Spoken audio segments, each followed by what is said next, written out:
Hello everyone. सो आज हम लोग English Kumar Bharati 10th standard का पोर्शन स्टार्ट करने वाले हैं। मैं आज फर्स्ट पोएम आप लोगों को एक्सप्लेन करूंगा और ऐसे ही मैं ट्राई करूंगा कि मैं पोएम का जो पार्ट है वो जल्दी जल्दी एक्सप्लेन करके ख़त्म कर दूं। एंड आफ्टर दैट हम लोग थोड़े चैप्टर्स भी करेंगे। फिर अगर टाइम बचा हमारे पास इस एकेडमिक ईयर, जब तक बोर्ड्स, आई थिंक बोर्ड्स आपके फेब के कुछ सेकेंड या थर्ड वीक में ही होंगे, तो अगर टाइम बचेगा हमारे पास तो हम लोग करेंगे अपने चैप्टर्स एक्सप्लेनेशन, नहीं तो मैं डायरेक्ट रिवीजन पार्ट करूँगा। बट मैं पोएम और अप्रिशिएशंस ये अलग से मैं एक्सप्लेन कर दे रहा हूँ। आज मैं फर्स्ट पोएम एक्सप्लेन कर रहा हूँ, इसके बाद मैं सेकंड थर्ड ऐसे सीरीज़ में जो भी आपके पोएम्स हैं वो सारे चैप्टर्स के पोएम आपको एक्सप्लेन कर दूँगा। और बाकी रही है अप्रिशिएशंस की बात, तो अप्रिशिएशंस मैं एक पीडीएफ में एक साथ सारे वन शॉट सारा अप्रिशिएशन एक साथ एक्सप्लेन करके ख़त्म कर दूँगा। सो बिना टाइम वेस्ट किए हम लोग आगे लेक्चर में बढ़ते हैं, ठीक है।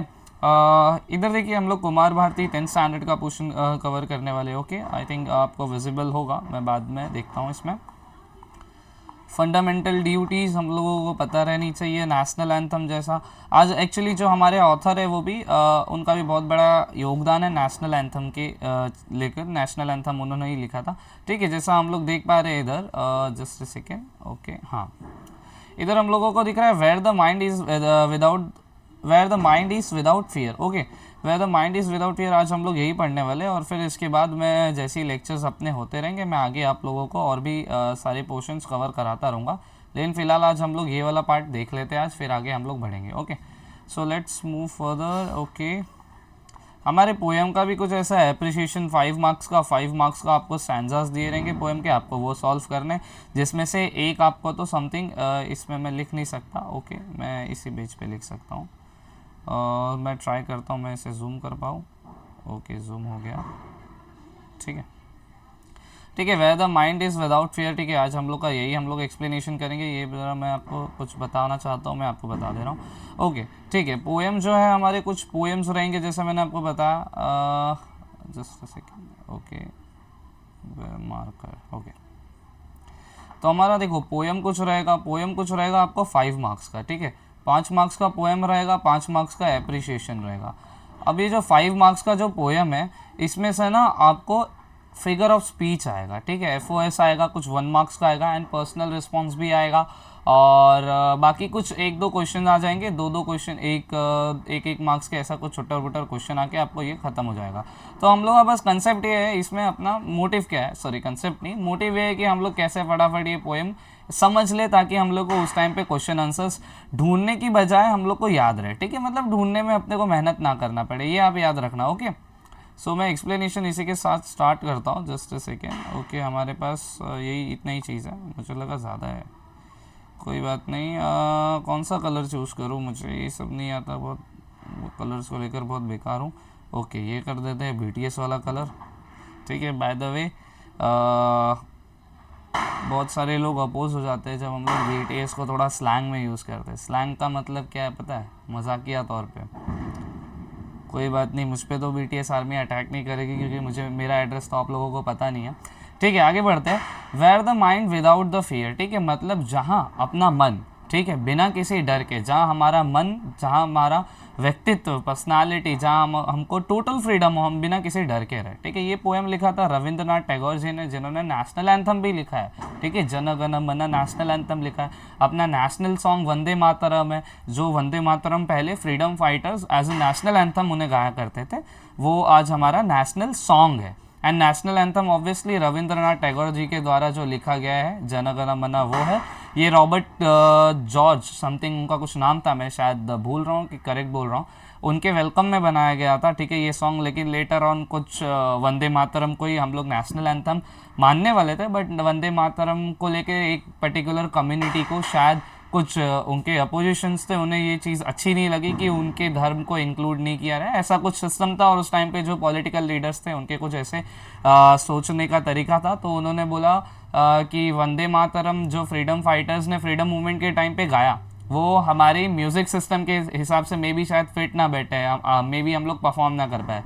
तो ऐसे ऐसे नॉर्मल कुछ चीज़ें सोच करके वंदे मातरम को नेशनल सॉन्ग बना दिया गया, जन गण मन को नेशनल एंथम बना दिया गया, जबकि ये किसी ब्रिटिश कोई गोरे आदमी के स्वागत में लिखे गए थे, ठीक है, चलो इतिहास में उतना हम नहीं जाएंगे, हम लोगों को इतना पता है कि जन गण मन ये हमारे देश का नेशनल एंथम है और सबसे ऊपर हमारा देश आता है। हमारे देश को हम किसी भी तरीके से याद करें डजेंट मैटर, बट हम लोग अपने देश और हमारे जो पुराने वीर रहे हैं देश के, जिन्होंने सेक्रीफाइस करके आज़ादी दिलाई, ठीक है, चाहे वो हम पुराने एंशियंट मेडिवल में भी चले जाए या मॉडर्न हिस्ट्री में भी चले जाए, हम सबको उनको नमन करना चाहिए। Okay, so let's moving further with our topic. Rabindranath Tagore, ठीक है, रविंद्रनाथ टैगोर ही क्या है, अपने ऑथर है, ठीक है, ये पर्टिकुलर पोएट है मतलब। ओके, अब ये कब 1861, ठीक है, एज इट इज़ ये पैराग्राफ जो है ये इतना इंपॉर्टेंट नहीं होता, स्टिल मैं आप लोगों को बता दे रहा हूँ ये पैराग्राफ में क्या क्या है थोड़ा बहुत, ठीक है। इधर क्या लिख के गया है कि देखो, was the author of Gitanjali and it's profoundly sensitive, ठीक है, एक गीतांजलि करके इन्होंने एक बुक लिखा था जो बहुत ज़्यादा सेंसिटिव था, ठीक है, प्रोफाउंडली मतलब फेमस वेल नोन था बहुत ज़्यादा। Fresh and beautiful words, he become the first non European, ये पहले नॉन यूरोपियन बने जिनको क्या मिला, नॉन यूरोपियन, जिनको नोबल प्राइज़ मिला, ठीक है, नोबल प्राइज़ मिला इनको। पहले क्या होता था, ब्रिटिशर्स अपने लोगों को ज़्यादा सपोर्ट करते थे तो उनको नोबल प्राइज़ में भी मिलता होगा, बट ये पहले नॉन यूरोपियन थे जिन्हें नोबल प्राइज दिया गया, ठीक है। और क्या बोला गया, this poem is one of the vastly read and discuss poem, it was originally composed in Bengali. Okay, इसे बंगाली में पहले लिखा गया था, लेटर ही हिमसेल्फ मतलब रविंद्रनाथ टैगोर ने ही क्या किया, इसे इंग्लिश में ट्रांसलेट किया। दिस पोएम बोला गया from his Nobel prize winning, okay, Nobel prize winning poem में से थी, ठीक है। क्या बोला गया, एंथोलॉजी गीतांजलि, ठीक है, यही नोबेल प्राइज जीती थी गीतांजलि, उसी का एक ट्रांसलेटेड वर्जन है। Tagore live during the time when India was ruled by Britishers, okay, जब ब्रिटिश मतलब गोरे लोग हम पे जब राज कर रहे थे तब टैगोर जी तब के ज़माने के हैं, ठीक है। In this poem beside political freedom from the Britishers, अभी अपने को पॉलिटिकल फ्रीडम तो चाहिए ही था ब्रिटिशर्स से, ठीक है। ऑल्सो बोला गया, टैगोर ऑल्सो बोला गया अपील्स, ठीक है, वो एक और चीज़ अपील कर रहे हैं, God for social educational and economical freedom, मतलब हम लोग को सोशल मतलब सामाजिक, एजुकेशनल मतलब बोला गया शिक्षा के क्षेत्र में, इकोनॉमिक आर्थिक, ठीक है, इन तीनों सेक्टर्स में अपने को क्या हो, टोटल फ्रीडम मिले। जैसा हम लोग अपने देश के लिए फ्रीडम पाना चाहते हैं, हम लोग ये तीनों चीज़ों के लिए भी क्या करें, उतनी ही मेहनत करें ताकि हम लोगों को ये तीनों चीज़ों में भी उतनी ही फ्रीडम मिले, ठीक है। और आगे हम लोग पढ़ते हैं, ठीक है, आगे क्या है, आगे है, अरे ओके आगे बढ़ते हैं, ठीक है। इधर क्या लिख के दिया गया, where the mind without the fear, मैं जूम कर देता हूँ और थोड़ा पोएम पे, ठीक है, एक second. Okay, where the mind is without the fear, okay, इधर लिख के दिया where the mind is without the fear and the head is held high, जहाँ हमारा माइंड क्या हो, विदाउट फियर, बिना किसी डर के हो, और हमारा सर क्या हमेशा ऊंचा रहे, ठीक है, बिना किसी डर के, बिना किसी परेशानी के, बिना किसी दिक्कतों के या बिना किसी मजबूरों के, हम हमेशा अपना सर उठा के चलिए। एक ऐसी जगह की बात की जा रही है वेयर नॉलेज इज फ्री, जहाँ नॉलेज फ्री हो, जहाँ ज्ञान फ्री हो, where the world has not broken up into fragments by narrow domestic wall, ठीक है। अभी क्या बोला गया, जहाँ ऐसी दुनिया हो, बोला गया जो ना ब्रोकन ना हो, जो टूटी ना हो, फ्रेगमेंट्स में, फ्रेगमेंट्स मतलब स्मॉल स्मॉल पीसेस होते हैं ना जो टूट गए रहते हैं, ठीक है, तो उसमें टूटी ना हो, ऐसी दुनिया की बात कर रहे हैं, ठीक है। और बोला गया where world came out from the depth of truth where tireless striving stretches its arm towards perfection, ठीक है। ये क्या बोल रहे हैं, एक सेकेंड, पोएम के कुछ लाइंस मिस हो रहे हैं क्या, एक सेकेंड, ओके ना, ओके, हाँ, ठीक है। अभी हम लोग कहाँ थे, एक सेकेंड ज़रा ये मैं रब कर देता हूँ, वेयर ए, अरे यार आज क्या हो रहा है, आज किसी ने पनौती लगा दी है क्या, बस एक दो में, ओके, ठीक है। बोला गया है कि वर्ल्ड जहाँ क्या हो, पूरी दुनिया क्या हो, टूटी ना हो, किसमें टूटी ना हो, नैरो डोमेस्टिक वॉल्स में, ठीक है। नैरो डोमेस्टिक वॉल्स मतलब क्या बोला जा रहा है, जो छोटी छोटी सुपरस्टिशनल बिलीफ है, ठीक है, इधर अपने को लिख के दिया है जो सुपरस्टिशनल बिलीफ है, ठीक है।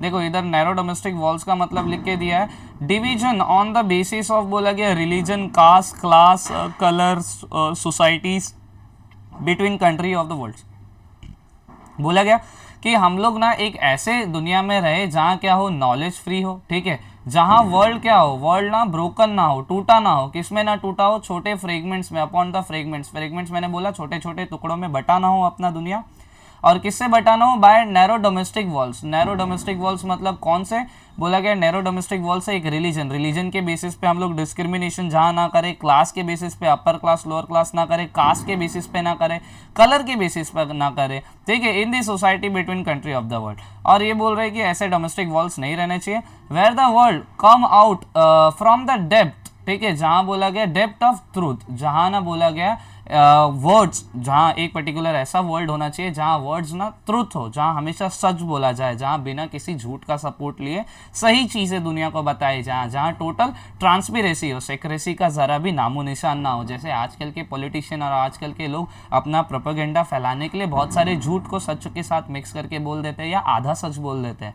तो उससे क्या होता है, बहुत सारी जनरेशन्स या बहुत सारे लोग क्या हो जाते हैं, इन्फ्लुएंस हो जाते हैं, मैनिपुलेट हो जाते हैं और गलत चीज़ों में या गलत चीज़ों में बिलीव करने लग जाते हैं। तो हमारा मोटिव भी यही है कि हम अपने चैनल के थ्रू वो जो बिलीफ है, जो हम लोगों को मैनिपुलेट करके सिखाई गई है इंडियंस को, अपने कल्चर को, हम उसे दूर करेंगे, ठीक है। ये भी वैसे रविंद्रनाथ टैगोर भी ऐसे एक वर्ड की बात कर रहे हैं जहाँ ना सच्चाई हो, ठीक है। और क्या बोला गया, where the tireless striving stretches its arm towards perfection, ठीक है। टायरलेस स्ट्राइविंग का मतलब होता है कंटिन्यूस एफर्ट, ठीक है, या स्ट्रगल, निरंतर प्रयास, ठीक है, कंटिन्यूस एफर्ट करना, निरंतर प्रयास करना, प्रयास करना, प्रयास मतलब प्रैक्टिस करना बार बार, ठीक है।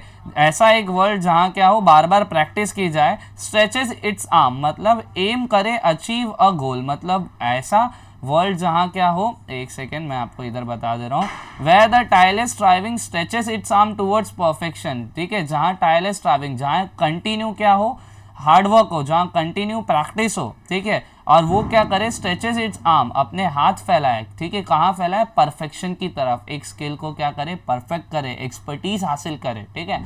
Where the clear stream of reason has not lost it way into the dreary desert sand of dead habits, बोला गया जहां क्या हो, क्लियर स्ट्रीम मतलब झरने जैसा क्लियर, ठीक है, झरने जैसा क्या हो, क्लियर क्या हो, clear stream of reasons has not lost its way into the dreary desert. Dreary desert मतलब बोला गया एक डेजर्ट, जानलेवा डेजर्ट, बोला गया जहां ना अपने को जो रीजंस दिए जाए वो हमेशा क्लियर हो, वो मिक्स ना हो, वो मैनिपुलेटेड ना हो, वो झूठ ना बोला जाए, ठीक है, जहां जो अपने को सच बोले जाए वो हमेशा क्या हो, क्लियर हो। क्लियर कैसे हो भी, स्ट्रीम के जैसा, स्ट्रीम मतलब झरने के जैसा क्या हो, वो क्लियर हो, ठीक है।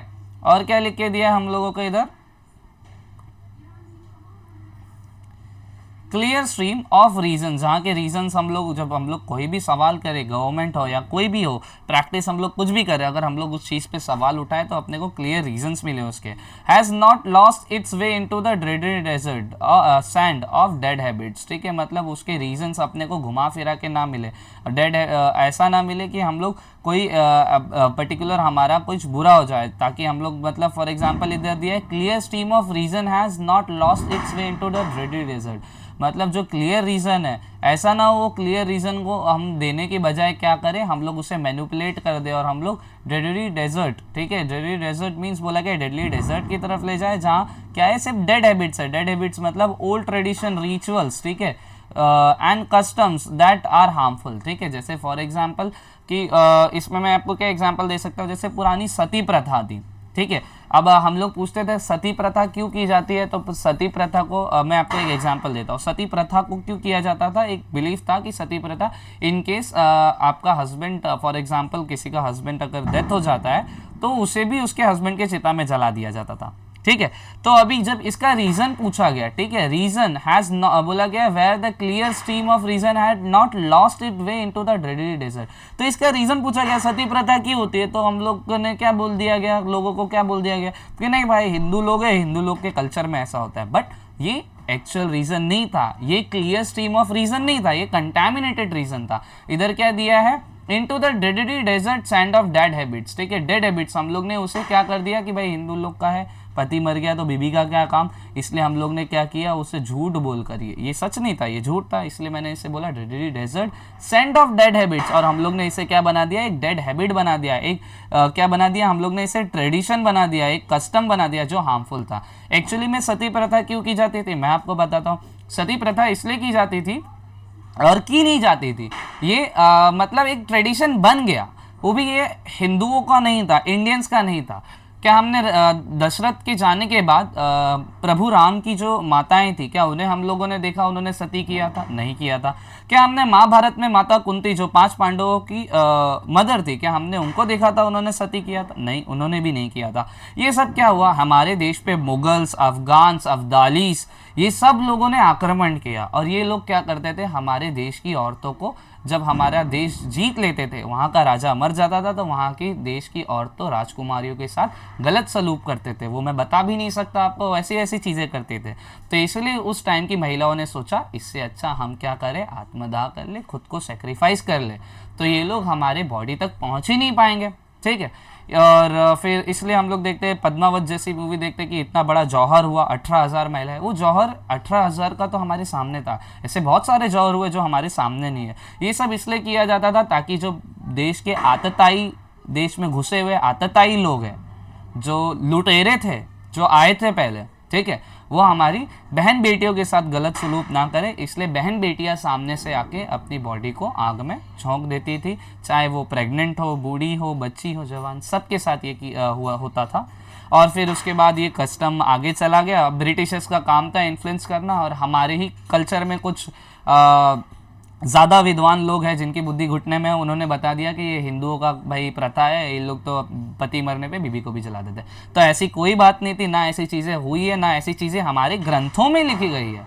ये बस एक चीज़ था, ताकि, और ये चीज़ भी नहीं था, किसी के हस्बैंड ने नहीं बोला था कि जाओ तुम भी मेरे बाद मर जाना। ठीक है, ये उन रानियों का, उन राजकुमारियों का, उन महिलाओं का सेक्रीफाइस था कि हम अपनी स्वच्छता बनाए रखें, ताकि हमारा देश और हमें कभी भी ऐसा ना लगे कि हमने स्वाधीनता स्वीकार कर ली। ठीक है, हम लोग हमेशा क्या थे, फ्रीडम, हमेशा हम लोग के पास फ्रीडम थी, हम लोग हमेशा इंडिपेंडेंट थे। ठीक है, हम लोग हमेशा किसी के सामने झुके नहीं। ये चीज़ें करने के लिए सारी महिलाओं ने अपने आप को सेक्रीफाइस कर दिया, और उस सेक्रीफाइस को ये आजकल के लंपट बेवकूफ़ लोगों ने बता दिया कि नहीं, ये तो प्रथा है। तो ये प्रथा नहीं थी, जो बाद में हम लोग ने देखा, राजा राम मोहन, अकबर द ग्रेट, ऐसा कुछ नहीं था, अकबर ग्रेट बिल्कुल नहीं था। इन लोगों के द्वारा बोला गया कि इन्होंने हटाया, ऐसा कुछ नहीं है। ये सब चीज़ें बहुत पहले के ज़माने में होती थी, वो भी यही लोगों से बचने के लिए की जाती थी। और बाकी उसके बाद जब सारी चीज़ें ठीक होना शुरू हुई तो कोई इसने नहीं किया। इवन तो ये पढ़ाई लिखाई के द्वारा में भी किया जाता है। ठीक है, महिलाओं को बोला जाता है कि हमने पढ़ाया नहीं, हमने चार दीवारी में बांध के रखा है, ऐसा कुछ नहीं था। हमारी राजकुमारियाँ पहले बहुत बड़े ग्रंथों की ज्ञानी थी। ठीक है, जब दो ऋषि भी डिबेट करते थे तो हम लोग महिलाओं को एज अ जज बनाते थे, ऐसा किसी रिलीजन में नहीं होता। ठीक है, हम लोग इस टॉपिक में वापस आते हैं।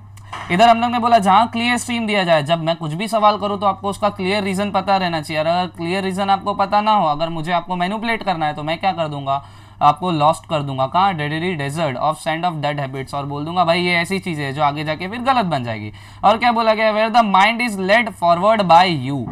इधर जो दी है ना, ये जो दी लिख के दिया गया है ना, इसका मतलब है यू। ठीक है, led forward by you to ever winding thoughts and action. ठीक है, मतलब जहां आपका माइंड, आप ही क्या करो, चलाओ, आप ही चलाओ। ठीक है, देन बोला गया into the ever winding thought and action, मतलब जहां आपके थॉट्स क्या हो, हमेशा क्या होते रहे। वाइंड इधर लिख के दिया गया है, एक second. Ever widening means for ever broadening one's outlook, मतलब हमेशा बढ़ते रहे, ज्ञान हम लोग हासिल करते रहे, हम लोग अपना माइंड सेट डेवलप करते रहे थ्रू द एक्शंस, और हम लोग अपने ये एक्शंस के थ्रू करें, अपने हार्डवर्क के थ्रू करें। Into the heaven of freedom of my father let my country awake, और ये क्या लास्ट लाइन में भगवान से प्रार्थना कर रहे हैं। ठीक है, अपने गॉड है, इधर जो फादर है, फादर का रेफरेंस गॉड से किया गया है। ठीक है, फादर का रेफरेंस गॉड से किया गया है। ये क्या बोल रहे हैं कि जहाँ आपका माइंड आप ही चलाओ, ठीक है, कोई और ना चलाए, जहाँ आपको डेडली डेजर्ट्स में ना रीजंस क्लियर दिए जाए, और आपका माइंड एवर वाइडनिंग हमेशा बढ़ते रहे, आपके थॉट प्रोसेस हमेशा बढ़ती रहे।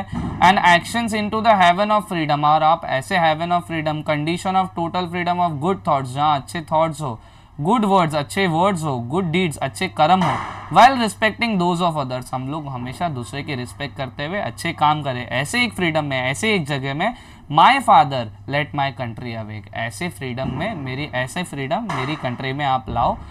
ये परमात्मा से रविंद्रनाथ टैगोर जी क्या कर रहे हैं, प्रार्थना कर रहे हैं। तो ये पोएम में अपने को यही चीज़ बताया गया था। ठीक है, और बाकी कुछ इसके अलावा इसमें कुछ ऐसा कंपल्शन नहीं है, ये बहुत सिंपल एंड ईजी पोएम है, इसलिए मैंने भी इसमें ज़्यादा चीज़ें आपको एक्सप्लेन नहीं की, ये इतना ही है। ठीक है, और बाकी नेक्स्ट लेक्चर में भी हम लोग इसके बाद वाला 1.4 समथिंग कुछ पोएम है, हम लोग वो एक्सप्लेन करेंगे, ठीक है। तब तक के लिए थैंक यू, और अगर आपको ये लेक्चर अच्छा लगा तो please do like and subscribe, और अपने फ्रेंड्स ग्रुप में प्लीज़ भेजिए। मैं आगे जाके और भी अच्छे अच्छे कंटेंट्स आप लोगों के लिए लाने वाला हूँ, और उसमें आपका बोर्ड पास्ट ईयर पेपर का सोल्यूशन भी होगा, और मैं आपको कुछ ट्रिक्स भी बता दूंगा, कुछ IMPs दे दूंगा जो मेरी तरफ से मैं गारंटी देता हूँ 70% वो क्वेश्चन आएंगे। ओके, सो तब तक के लिए जय Siya Ram and thank you for watching.